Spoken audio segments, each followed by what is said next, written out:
It's the Grottu Orloff show, episode, is it 17? Something like that. Coming to you from Grottuville in color. Yesterday, you may have tuned in and seen, maybe you've seen Grottu drive around his vehicle yesterday.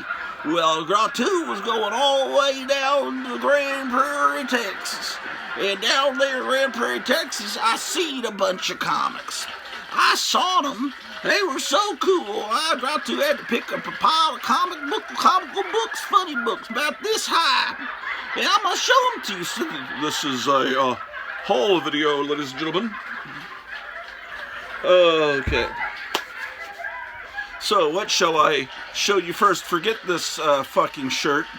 It was just one of the only shirts that fits me right now. That most of my shirts are now in a washing machine being cleansed of the filthy sea virus that floats around in the environment. Alright, so what did I pick up? Oh, first thing I picked up, let me remove this from the bag, ladies and gentlemen. It's a model kit. It's been sitting there forlornly in a case at Cosmic Comics for generations, and I finally decided to pull the trigger, as it were, and purchase it. It's a car. It's Batman and Robin's Batmobile. Look at that, cool. You get the light just right. Look at that illustration of Batman and Robin. Speaking of this guy, we have a dog named Drusilla. Now, there's this Burt Ward, whose real name is Burton Jervis, by the way. He changed his name to Burt Ward because Dick Grayson is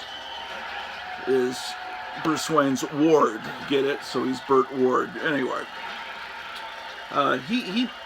what he does now is make dog food that's supposed to make dogs live 25, 30 years. So I got some of this super dog food at Target. It's very expensive, and it's in this big giant bag. And now our dog, Drusilla's eating this food, and she's twirling around in circles on the couch, and she's jumping, and she's doing all these somersaults practically, and she's turned into this. And yesterday, while I went to Cosmic Comics, she ate some book of my wife's about anxiety, and yeah, and I think she pulled it off a bookshelf, which is disturbing. I don't know where she got the book. And so she's gone nuts, and she is basically, this dog food is like super soldier dog food. It really does turn your dog into a superhero and makes them youthful, but also more destructive. Here's some of the other model kits. Now, somewhere, I hope I still have it. I don't know why I wouldn't. I have a little Corgi metal version of this Joe 90 vehicle. These are other things you can get. Let's see what's inside this model kit, shall we? Huh. It's real tiny, man. This Batmobile is not much bigger than a pack of cigarettes. Looks like it'd be pretty easy to put together, even for a novice like me. Aren't many parts. So this is not just the Aurora model kit, I don't think. Yeah, actually, no. Cool. Well, outstanding work from those people in Japan. Look at this, they've got the Superman symbol upside down like some devil worshipy thing. Okay, well, let's see what else I got from the Cosmic Comics family of folks. Well, let's see, I got a bunch. He threw in all these backing boards and bags, because when you buy stuff from him, he gives you the appropriate number of backing boards for the comics you bought, and he threw a bunch of extra ones in for me. He must have had the suspicion that I was lacking them.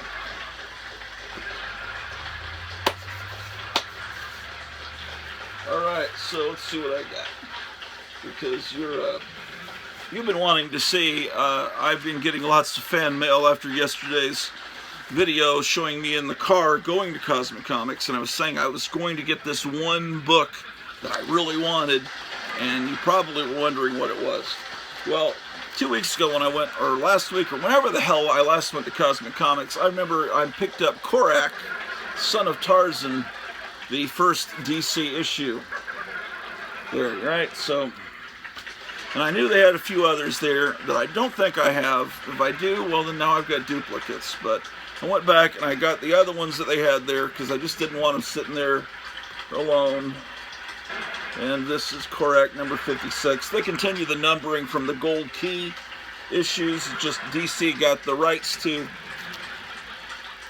Edgar Rice Burroughs properties in the early 70s, around 1970. So that's why it says first DC issue. But if you look here, it says it's number 46. So, you know, and so this is 56. Forgive me, I'm showing them to you out of order. Number 52. I just love this Joe Kubert art. Here's number 51. Yes, indeed. Yes, indeed. All right. Oh, here's the issue that I went back to get yesterday. It's really not in very good shape. But it's something I've been wanting for years, and I don't, if I already have this, it's gonna suck. I don't think I do. But this is the first Silver Age appearance of the Red Skull, even though it turns out he's really, I believe, an imposter, and the real Red Skull's in the next issue. But this is the first time the Red Skull had appeared in a Captain America comic. I was going to say since the 40s, but I think there was a couple of 1950s Captain America issues. I think he was on the cover, and when they were trying to turn Captain America into kind of a horror title so it would sell, because superhero comics were not selling in the early 50s. Anyway, it's got the Mary Marvel Marching Society Wants You little sign there, so that dates this. Just something I really wanted. It was on the rack. It's been bothering me for weeks that it's on the display rack, and I just went back and got it. He gives me significant discounts because I am Grottu. And I already have this. I just bought it again just to put it on the display rack in the hall of famous monster stuff. And it's not any important issue. It's important to me because it was the summer of 1976, and this was on the racks at it was either called G. Sanders Books or General Bookstore. I think it was called General Bookstore. And it was in Pantego, Texas, right where the library now is. If you live here locally, there used to be a bookstore there that had all the monster magazines. Monster Time, of course, Monster Times died. Finally, I moved to a place, Arlington, where stores had the Monster Times, and then they put out their last issue. You know, so anyway, the audience seems to be enjoying this. They're applauding. Hear great peals of laughter, so that'll go there. Oh, here are the clear bags that go with the boards. Now, I got to 100 subscribers last night. I was real happy when I was falling asleep. When I woke up, I had 99. So somebody thinked out, because I was going to have a big 100 subscriber special this morning. Well, ladies and gentlemen, what I'm about to do when I finish this video here is I'm going to go live on Facebook and try to recruit. I got like 2,600 friends on there. I figured one of them or two could maybe come over to YouTube and hit subscribe. Then I can have my 100. I knew I shouldn't do a 100 subscriber party here on YouTube until I had a few more than 100, because it seems like every time I go on and do a show, I piss off somebody because I like Donald Trump or something, and then they'll get offended and butthurt, and they will unsubscribe. So Oh, well, I got some new comics. You're going to be amazed. I was amazed. First of all, I got this. Now, some of these new Marvel comics just have Alex Ross paintings, you know, and you have to go to the back to even know what it is. So it's Spider-Woman, and it's issue 5. It's funny because I could have sworn I bought Spider-Woman number 5 when I was in junior high school, but I guess they restarted the numbering. So anyway, I figure if these comics are shitty and are a bunch of propaganda, social justice warrior, Democrat bullshit, then there's still something you could just put on the wall. If I ever have a comic wall, like all the cool people do, I will, I could just put, or frame it, because it's just such a cool image. Alex Ross is such a genius, and Alex Ross proves to you that these costumes would work literally as they're drawn in a movie, and you don't have to say, well, it's like the Scarlet Witch costume is just too much for people to accept. We've got to scale it back. And Hawkeye, no, you could use those actors and do the costumes literally, and it would be great. People would love it just as much. Inside, you know, I don't know, it may turn out to be great. It may turn out to be whatever the hell it is. But I'm going to give it a shot. I'm actually going to read it, and then I'll report back to you. You can already tell it's a little sadistic, but that's alright. Spider-Woman. Oh, when I picked this up, there was only one copy left of this and of the Spider-Woman comic. And this is actually, so Black Widow actually has her own title, which is appropriate since she's got a movie coming out sometime. It's issue 2. So I missed issue 1, so I have no idea what's going on in this incredible plot. This is the real lazy art of today, where lots of space. I mean, like, why is there all this black space? I don't know. Whatever. It may be great.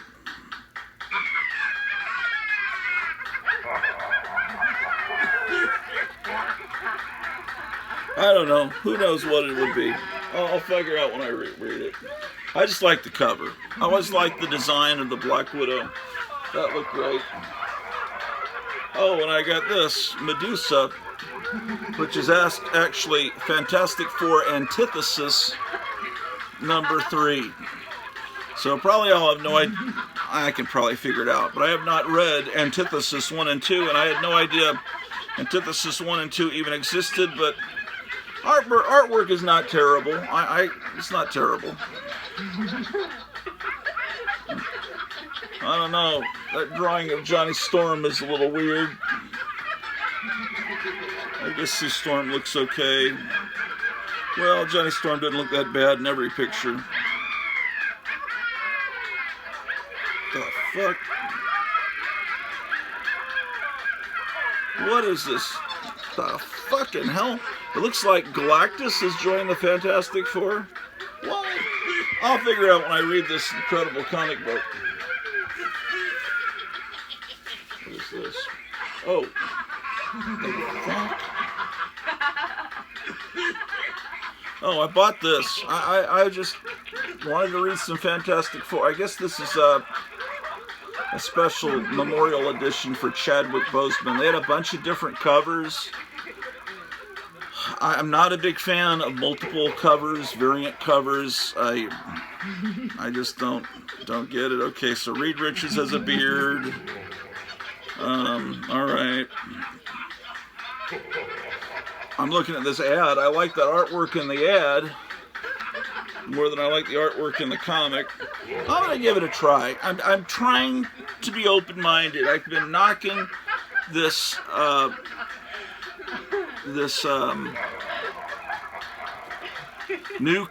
new comics, and I'm sure I've been hurting people's feelings, and those are probably the people that are unsubscribing from me, you know. So I figure I'll buy some new comics.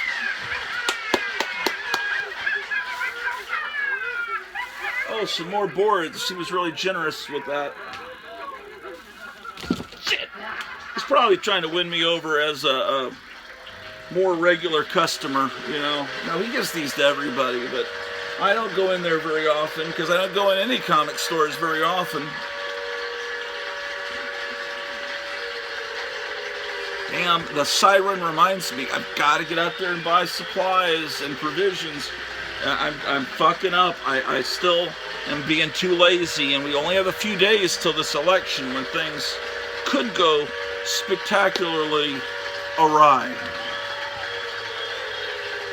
Oh, I pulled the metaphorical trigger, and I've been insulting it without reading it like a fool, so I figure, well, I'll actually read it, because that's kind of an asshole-ish thing to do, to criticize something without reading it. So I actually went out, so I actually pulled the trigger, and I bought all three of Batman, 3 Jokers, and I'm going to read it, and I waited probably too long on issue 1, so this is probably a reprint edition. I don't know how you even tell. I'm sure it's not a first printing, and this doesn't seem like the cover that I see everybody else have. Everyone seems to have a cover with where he's got a meat hook, so it's a black label, so that's supposed to tell you that it's for adults only. I don't see where it says adults only, it just says black label, so. But if you don't notice that Batgirl has blood splattered all over her, then I guess you don't realize that you're not that observant. And so, but here's the thing that was initially turning me off of this, is it looks like I'm looking at Hunter Biden videos or something when I flip through this. So that's apparently not Bruce Wayne, but Robin, and then there's lots of male nudity, lots of male nude zombie Joker type Arkham Asylum victims or something coming. But there's strategically placed rocks and things so you don't see their ding-dongs. But who does that? Why do you draw naked men every other page in a comic book? I don't know. Alright, so here we go with a little Illuminati eye shit with the Joker. This is the issue 3 that came out yesterday, and it just looks so wonderful. I'm going to try it out. The art is good. And the writer, Jeff Johns, is supposed to be good. He created Stargirl, and that TV show was, I thought, phenomenal. I think I'm the only one that ever watched it, though. Oh, he gave me a copy of previews. I was going to buy it, and he just gave it to me for free. Because it's just a catalog to buy more shit, so it's like giving free drugs to someone, a drug dealer, and they figure, well, you'll want to come back and buy more shit out of this. But if this is better than that last previews that I looked at, then I think I only saw 1 or 2 things in there I'd want. Of course, I would really want this Muhammad Ali doll. Holy shit, how terrible.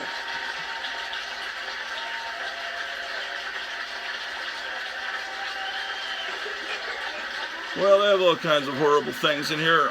Maybe I should do a special issue where I tear through this and make fun of that. Okay, so that's what I bought yesterday. So that's the haul. But I've been pulling shit out of boxes to show you. The other week, it's in a black bag, like from a porno store or something. Okay, so let's see, what do I got here? I think this is one of those comics I was telling you about that you used to get at the 7-Eleven in the spinner rack, when they had the spinner rack in the window and it got a little sun bleaching, because I think that's supposed to be red. So yeah, I'm just explaining life as a comic collector before comic stores for those whippersnappers out there. Here's more Rawhide Kid. Rawhide Kid looking a little bit like Dracula there.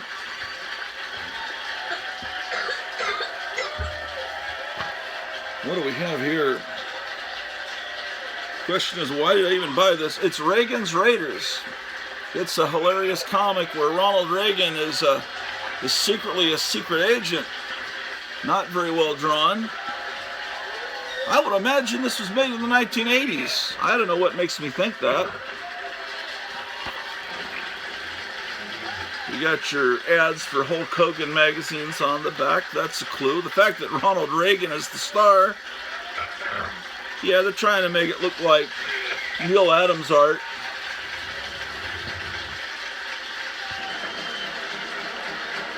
Created by Rich Buckler and Monroe Arnold. Indeed. Here's a real golden age, or should we say Atom Age comic book. Real Clue. Crime stories. Yes, crime comics and horror comics ruled the racks back in the early 50s and led to a Senate investigation. Ooh, that's a cool ad. I should have that would be a cool thing to reproduce and frame and have in your music room, your record room. How many of you have record rooms? Or is your comic room and your record room the same room? Damn, we almost bought a 16-room hotel built before the Civil War in Virginia, but it turned out to be in horrible condition. It was only $125,000, and I could have turned it into my version of the Ackerman Museum, and then I could have had all of you guys come visit and go fishing. I've never been fishing in my life, but I figure, you know, I could learn. I could deal with living in a little town where there's no crime, where it's like Mayberry, where there's one policeman in the whole town because they don't need them. That's the life. Well, anyway, this is Real Crime Comics. And I need my real good reading glasses to read this Real Crime comic. February 1952.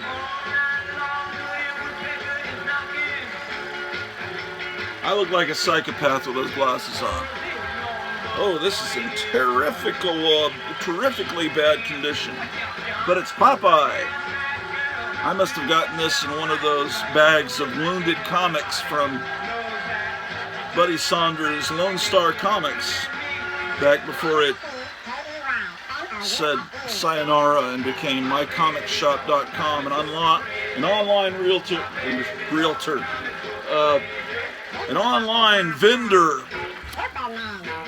Oh, these are giveaways. Not giveaways, they're meant to be used in classrooms. From King Comics. It's Popeye it was like if you taught like a class in like junior high. It showed potential careers that students could have someday. You'd have these Popeye comics where he tells you about potential careers. This is back to my psychopathically insane glasses. I got a complaint that I turned the music down. I think I did, but I don't know if it's down enough. And I need new music. I've been using the same disc in the last several episodes. Alright, I was going to tell you when... Oh, it's a double cover. Look at that, folks. It's a double cover variant. This is 1972, ladies and gentlemen. So this is something that would be up the alley of Montegraph, who likes these type of educational, promotional comics. Oh, this is communications and media careers, much like Grottu has with his lucrative YouTube deal. Almost 100 subscribers. Yeah, so you can be on the TV.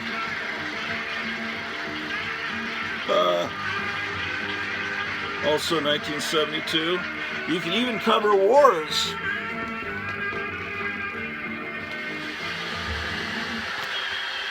Public service careers. Ooh, Ooh, I have another communication and media careers issue. I have duplicates of that particular issue. Ooh, fine arts and humanities careers. Yes, so you can do puppet shows, and get out in the street and loot, and be a member of Antifa or whatever the frick. Probably all you could do is teach with one of those careers. You can have a transportation career. And away we go, arf, arf. Yeah, I got a bunch of these things. For personal service careers.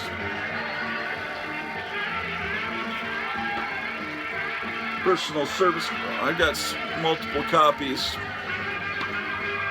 Marketing and distribution centers.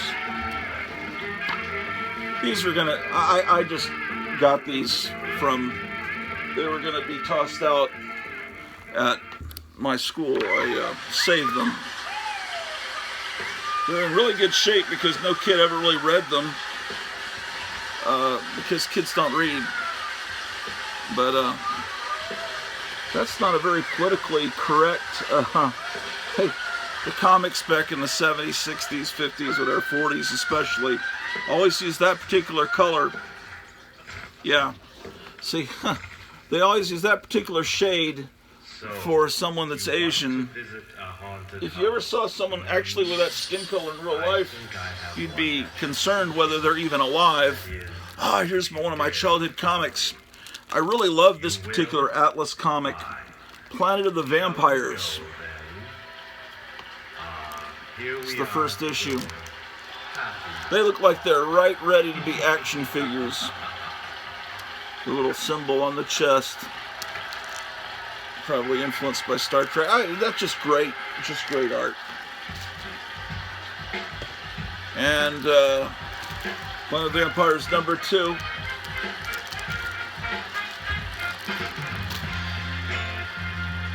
Here's #3. They must not have gotten to 4. I thought that the Atlas all went to issue 4. Maybe some only went to 3. There was a... Ooh, I got dizzy with that. I almost passed up. If there was a 4, I'm sure I would have gotten it.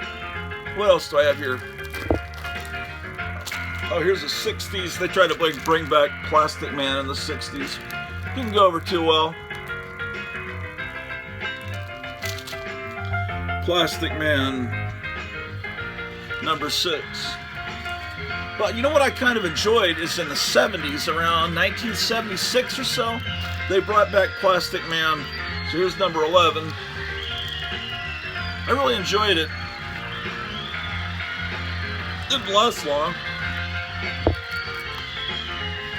Plastic Man. Oh yes.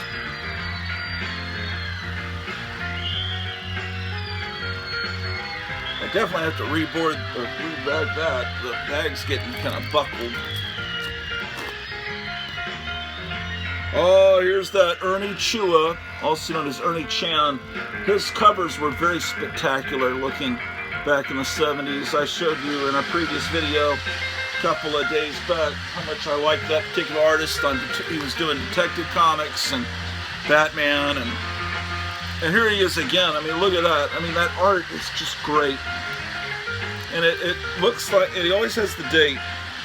So I swear it looks like Ernie Chua. But then I think they said he was Ernie Chan.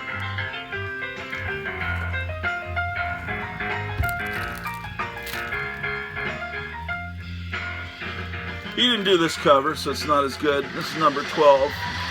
I always hated this ad. That's terrible looking. Terrible looking. That ad is something probably appealing to people that would watch Zoom. Some horrible vermin. I believe this is Ramona Fredon. It looks like her art.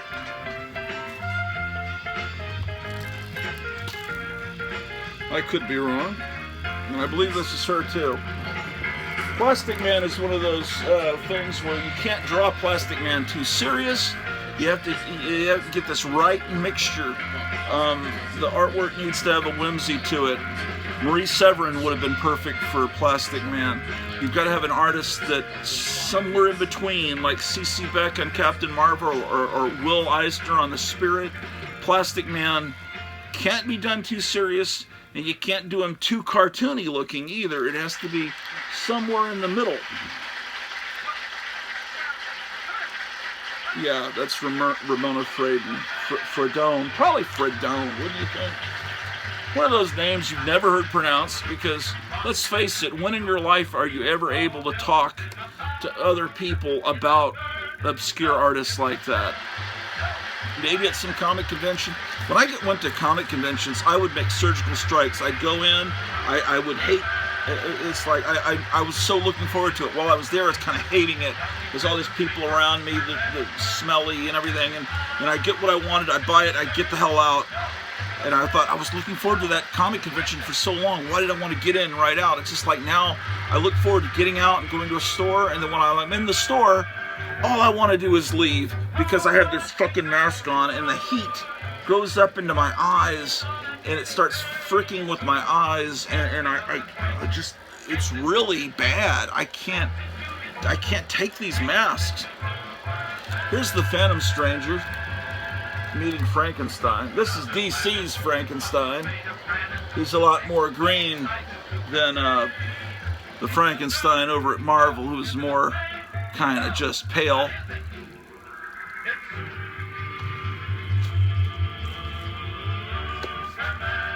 What else do I have? Here's all the children being... I would redraw this cover now. You know what I would do? And I'd have all these kids staring at their cell phones, being led by this satanic, devilish Pied Piper, and they're all just holding their cell phones out in front of them, maybe taking selfies, all going towards their doom.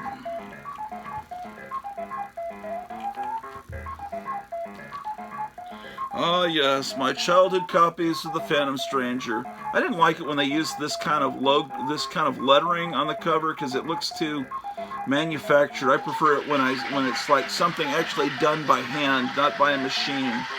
Seems like they used that on the cover of Rima, Jungle Queen, or whatever too, and it just takes, it's like the cover's beautiful, and then that takes you out of it because the print is so horrible. I like to complain about things.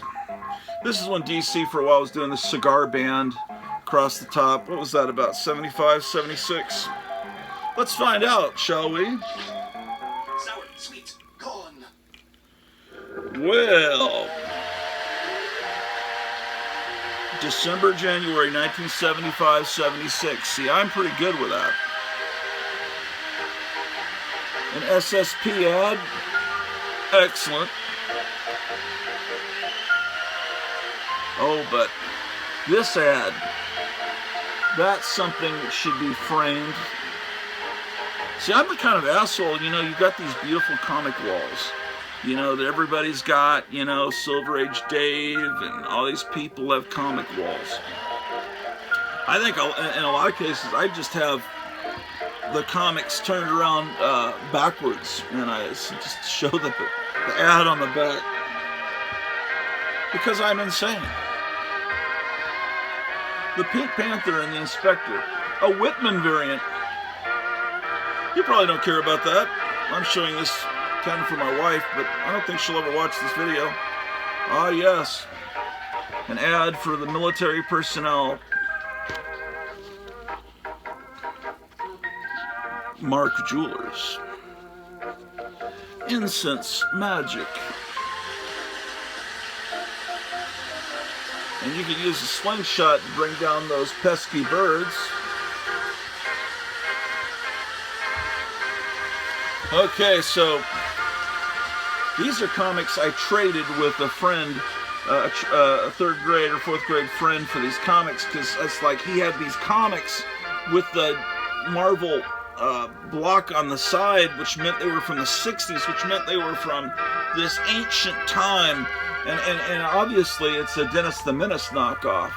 But what I didn't know These are reprints from the 50s.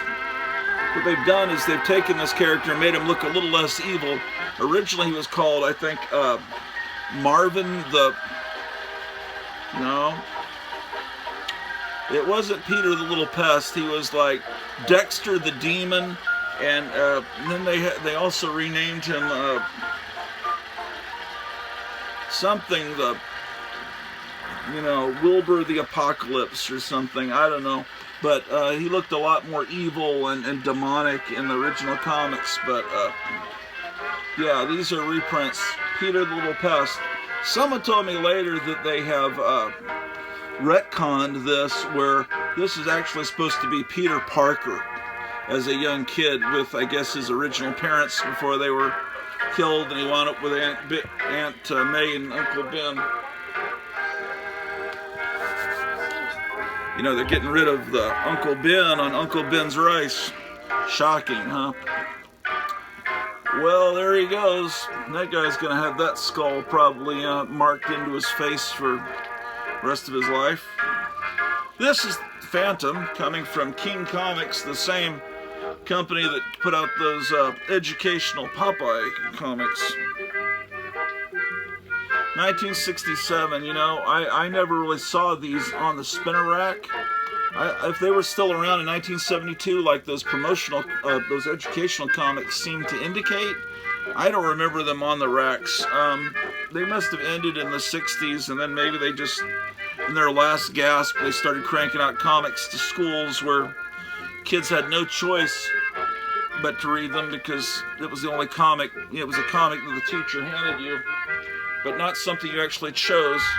But The Phantom by Gold Key, you know, everywhere else in the world, the Phantom is like huge, but it's like soccer.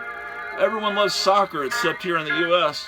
And everywhere, you know, all these South American countries, they love the Phantom, and people in the United States don't know who he is. That was actually a pretty good movie that came out in the, was it the 80s or 90s probably? Nobody saw it.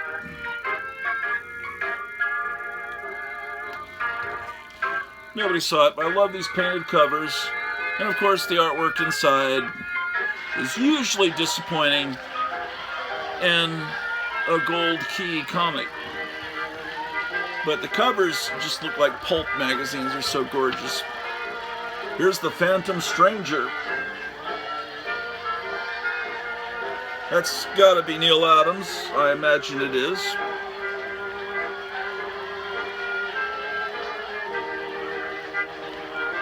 You know, I'm being sarcastic when I put key issues, unbelievable, and all that shit on these would be great for you to invest in. You need to slab, you know, put them on the titles of my videos, hoping someone will actually watch the video. But then I think the people that really like to slab their comics and really are interested in key issues, like click on my video and say, "Who's this fucking asshole?" And then I don't get new subscribers, and you know, I don't know, try to hook people in. My marketing's not working. I'm obviously in a P box. Not a kitty litter box, but a box with comics. Let's start with P. This is Peter Cannon, Thunderbolt. From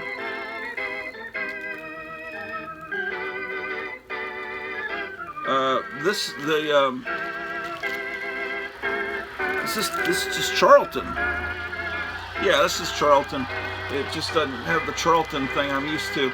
But yeah, some of these, I think one or two of these Peter Cannon comics were reprinted with the Modern Comics label in the 70s. But they didn't have the cool ads from the 60s. You can find pictures of kids that actually got this $7. It was cardboard. You could never actually put it in water, but it actually was, you know, about that big. It just was like playing in a cardboard box, basically. Peter Panda from DC. Number 22. Look at that ad. Damn, is that great? That's something that would be great blown up, framed. Blow it up to about 11 by 17, frame it, and put it in front of all your robots and rocket ship toys, that ad would look great. And the art inside is excellent. Yeah. See, this is choice stuff. Excellent.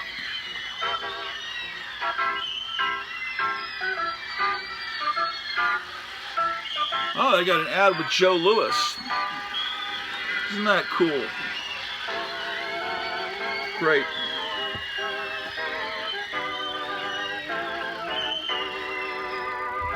Oh, I picked this up at the PX in Fort Lewis, Washington, Tacoma, Washington, there where I lived in 5th grade.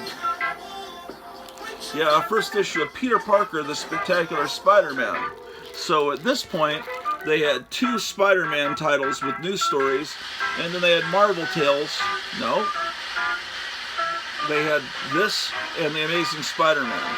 And then they had Marvel Tales that reprinted the stories from about 10 years before, from the Silver Age, from the 60s. And then they had Marvel Team Up, where Spider-Man teamed up with some hero. So that meant there were 4 Spider-Man titles. And if you bought all 4, then you had all the Spider-Man stuff for that month. And that was okay with me. It was when it got to the next decade. Yeah, about the next decade. Maybe the decade after that, when X-Men went just insane and there was just as many X-Men titles as there were Richie Rich or Sad Sack or Casper titles, that it got to be really horrible. Horrible, insalubrious situation. It's Pep. Wow, and you can get these wallet photos. Little record your voice at home. Can you imagine what horrible records you could have made if you had a perverted enough mind back in... It's a 10-cent issue, so this is going to be 50s or extremely early 1960s. Monsters already seen, spotted, Frankenstein, 1961. Yes, I wanted to point out that at that time, teenage boys would have monsters on their wall because Shock Theater premiered on television, and I was telling you that Frankenstein in the early part of the 60s was just as popular as the Beatles would later become. But look, I love how he also has Veronica there on the side. In addition, damn, this has got some great ads, man. A transistor radio. Those were brand new inventions then. Ooh, and Katie Keene's got some futuristic Jetsons atomic-looking cars. Damn, this is really delivering. Fucking great. Back in the 50s, teenage girls would always sit like that while they talked on the phone. Yes, indeed. This is excellent. Pep. And it's even got the Revolutionary War soldiers on the back. Pep. Now we moved on to 12 cent. Pep later became kind of an Archie fantasy comic. These are Archie's LSD fantasies. This has got some pretty hideous moisture damage on the back. Horrifying. Oh, this one looks better. You got a jukebox on the cover. And you got this creepy old man here telling you how you can hypnotize all the girls at school. For how much? You get 25 miracle lessons. $1.98. Check here what personality flaws you want to correct. Check here hypnotic powers you want. Influence others, self-hypnosis, cure bad habits, lose weight, yes, stop smoking, perform stunts, tricks, do mind reading, gain magnetic personality, relieve tension, and make money. I've never smoked in my life. I take it back, I smoked 2 cigars when I was in college because I thought it looked cool in the spaghetti westerns when Clint Eastwood smoked them. Then I stopped. Never smoked, my parents smoked, bad habit. But I want to get a cigarette prop for the Grottu Orloff show so I can be more like Dean Martin and just always have it in my hand. I think it would be, it looks cool just in your hand, but it's a nasty fucking habit. Okay, so that's Archie. Ooh, look at this. All these guys serenading her. This guy's still trying to get you to hypnotize.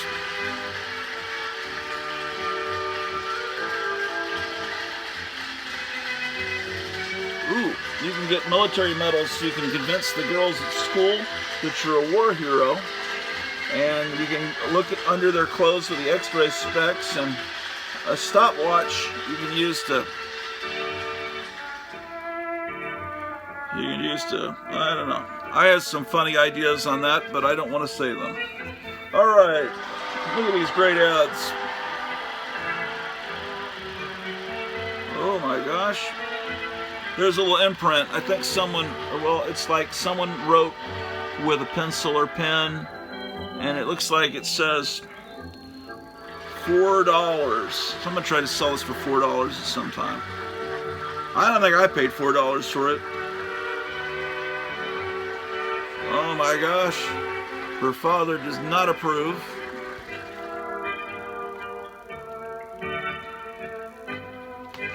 I'll tell you, Archie is like Hunter Biden or something. He's got one thing on his mind. Indeed. Alright, now look at this cool beatnik looking girl here. Amazing. I accidentally wore mismatched socks to school and started the biggest fad in town. Amazing. What mischief will that Veronica get up to next? The whole family loves getting rifles on Christmas morning. I'm not making fun of that. I've got to buy one myself.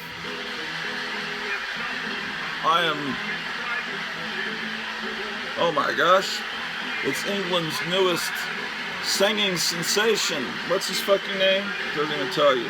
Oh, Charlie Sincere.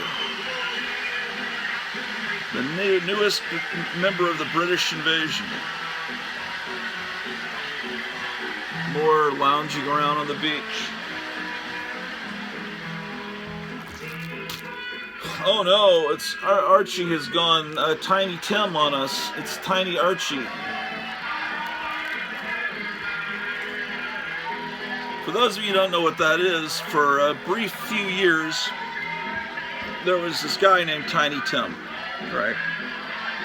Wasn't his real name. And he played in these freak shows that they had like on Times Square, these seedy Times Square, New York freak shows where you'd pay and you'd have these dirty movie theaters, and then you'd have these weird burlesque shows. And he was there, and he was this guy with this huge beak of a nose. And he had this ukulele, and he'd play these songs from the 1920s. And he would sing them kind of the way they sounded on the old 78 RPM records. And he was such a freak. He had this long hair, and he was discovered and put on Laugh-In, which was a sketch comedy show that was really popular in the 60s. And then people thought he was so insane that he became huge and put out all these albums, and he got married on the Tonight Show live and with Johnny Carson, and he was huge for a little while, and then his career, because he was a fad, but he was a nice guy. He was crazy as a Mad Hatter, and this old friend of mine ran the Tiny Tim fan club, and anyway, long story, but Tiny Tim was a fad, real big at that time. So if you get old issues of Cracked or Sick from that late 60s period, and you wonder, who is this Tiny Tim guy? Well, that's it in a nutshell. I'm sure Wikipedia would do a better job of informing you of the facts on that Tiny Tim situation. It's nothing to do with the Tiny Tim in A Christmas Carol that said, "God bless us, everyone." That fucker. Not the same fucker. Yes, indeed. Okay, we're getting into the 70s, late 70s, where it's just not as cool. You don't want to even see that. Oh my God. Look what we've got in EC Comic. Boy, were they clever. This is the cover. Now, there was Mad, and Mad was really successful, so they did another comic called Panic, and you'd have to look super close to tell that this is a Panic. It just looks like a box of Wheaties. This is what a Wheaties box looked like in the early 50s. It says, "Free in this package, 1 Cadillac." And then under a little print it says ashtray, a Cadillac ashtray. Yeah, you see, I gotta get that boarded. It's already in Mylar, but that's... Uh-oh. Here's a Harvey comic, Paranoia. I'm kidding, it's not really Harvey. It's a perverse underground comic called Paranoia. Holy shit. This is actually pretty good. I probably shouldn't show you this. I don't remember owning this. But it's, you see the influence that EC Comics had on the underground people. The kids that read EC Comics in the 50s had those comics pulled away from them. And so when they became young adults, and they were hippies in the 60s, they started doing these underground comics, and many of them have very much of an EC flair to them. It's far more perverse. It's the Partridge Family. It's got a little water spot on it. The Partridge Family were based on a band called the Cowsills that were a family. The mom was in the band and everything. And they did that song, The Rain, the Park, and other things. You know, I love the flower girl. You know, and they did a version of the song Hair from the Broadway musical. You probably know them, but, you know, so they made a TV show and they called them the Partridge Family. See, cowsill and partridge are both types of birds, for those of you that don't know. Oh, you can put these on your wall and be a real hippie. I was like 5 or 6, and I went over to a friend's house, and I remember this girl had, this is in Germany, all of those weird psychedelic posters on every inch of the wall on the ceiling. Very hip 6-year-old girl, 7-year-old. Patsy Walker. A skate gorilla on the back. A few years ago, there were some kids throwing rocks at a gorilla in the gorilla enclosure in the Dallas Zoo, and the gorilla got out and was so pissed. He went after those kids that were throwing the rocks at him, and then he was running through the whole zoo, taking babies out of carriages. It's like they shot him, unfortunately, but that gorilla had a reason to be pissed. It's kind of like people cry when King Kong dies. And it turns out I do have it. I was wondering if I did. Okay, I don't have the 60s Peacemaker, but I have the Modern Comics reprint of it, which I'm sure this is one of the things that was really getting up there on the Key Comics app. People are real excited about this character, the Peacemaker, because, you know, there was that shitty Suicide Squad movie, and now there's one coming from James Gunn, and everyone's excited about it because James Gunn knows comic books. I really think it's unfortunate, those horrible Twitter messages that he put up. It really is, it tears me, you know, but I still love his movies. He knows his comic books. I hope he was just joking in those Twitter messages. But anyway, in the new Suicide Squad, he's got Peacemaker, and he looks just like this, pretty much the same costume, and it's played by a wrestler named John Cena. And now people already can tell that this is going to be a huge hit with the kids, and they're already doing an HBO, I think HBO Max series with this character. So, you know, I was pretty much sure I had this. So now, that's good, I've got that. And it looks like I got another one too. Peacemaker number 2. I'd rather have the 60s. It would be far more valuable, but at least I can read these comics and see how they're altering the character or whatever. Why, it's Pebbles Flintstone. They had a big contest when Wilma was pregnant. They had viewers name the baby. And then this is 70s Charlton stuff. See, I'm not saying shit, I'm saying stuff. I'm learning to speak more politely. Pebbles and Bam Bam, that's them grown up.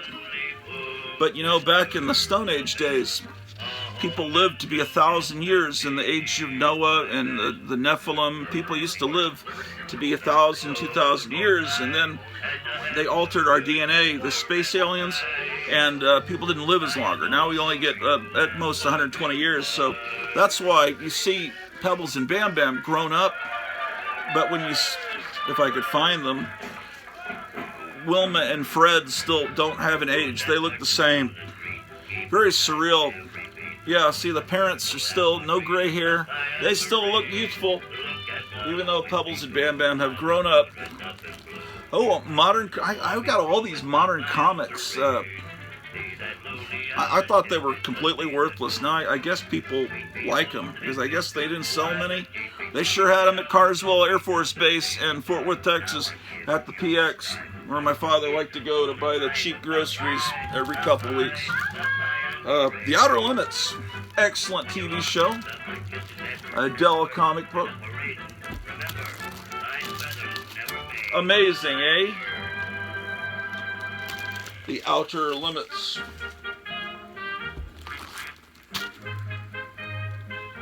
Yeah. I don't think they were really painted red. I don't think so, but the losers are about to get fucked up. They're going to get blowed right up. Blowed up real good. My love story, I should say. She's in love with this guy there. That's got to be John Romita.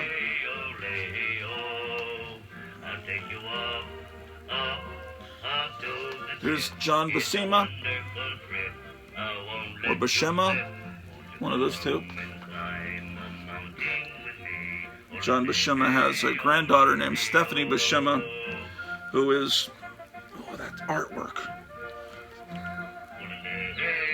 Whoever Alan Weiss is, that's pretty good artwork. I thought it was Mike Plug for a second.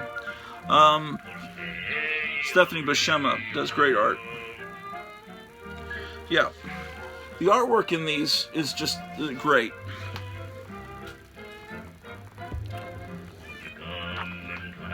Ooh, I love this cover.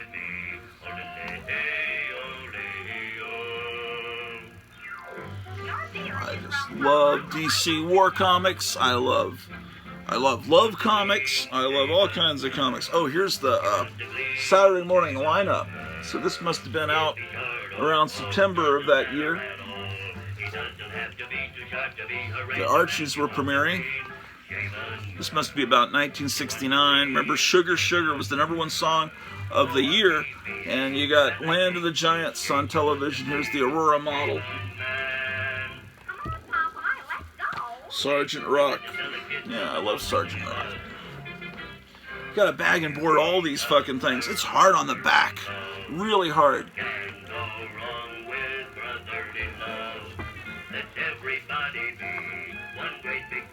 Yeah. Look at that. Cool. You get a gorilla model kit.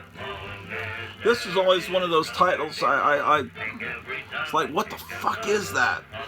It's really a disturbing cover. Jack Kirby tried so hard at DC to do something that would sell. I guess the closest he came to it was Commandy, Last Boy on Earth. But yeah, that's just a fucked up image, man. Really, really weird and fucked up indeed. World's most fucked up comics. OMAC, One Man Army. Oh, I got 2 copies of that issue. See? How about that? These comics were in the 50-cent bin for years. Are they valuable now? I don't know. Maybe someone needs to start a rumor that DC is going to make movies out of OMAC, and then... I got a lot of these things, man. I didn't know I had all these. He's more dangerous than 100 H-bombs.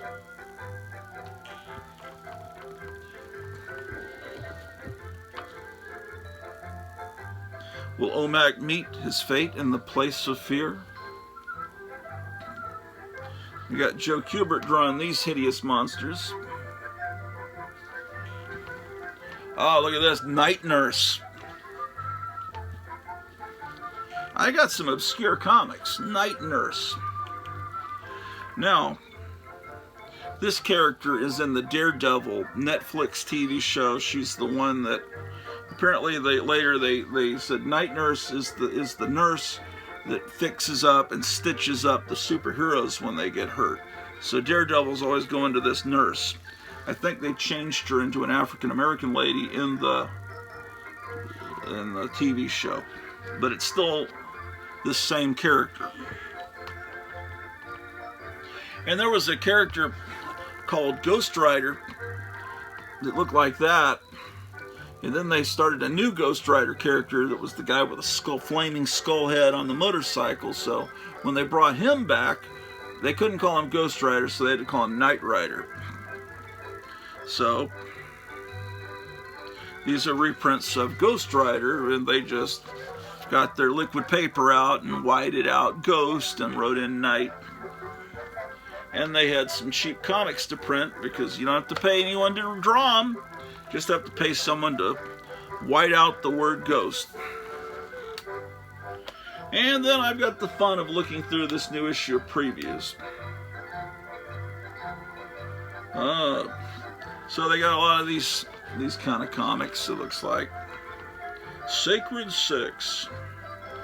Star Trek Voyager. Who the fuck would read a Star Trek Voyager comic book?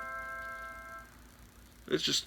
Okay, come on. There's got to be something that will strike my eye. Maybe I'll try the other side.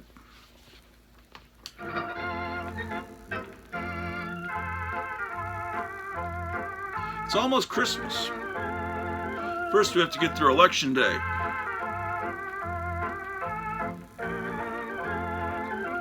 That should be an adventure. I expect great skullduggery.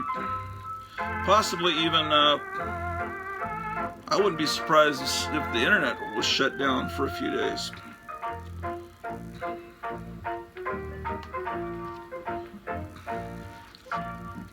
Oh my gosh.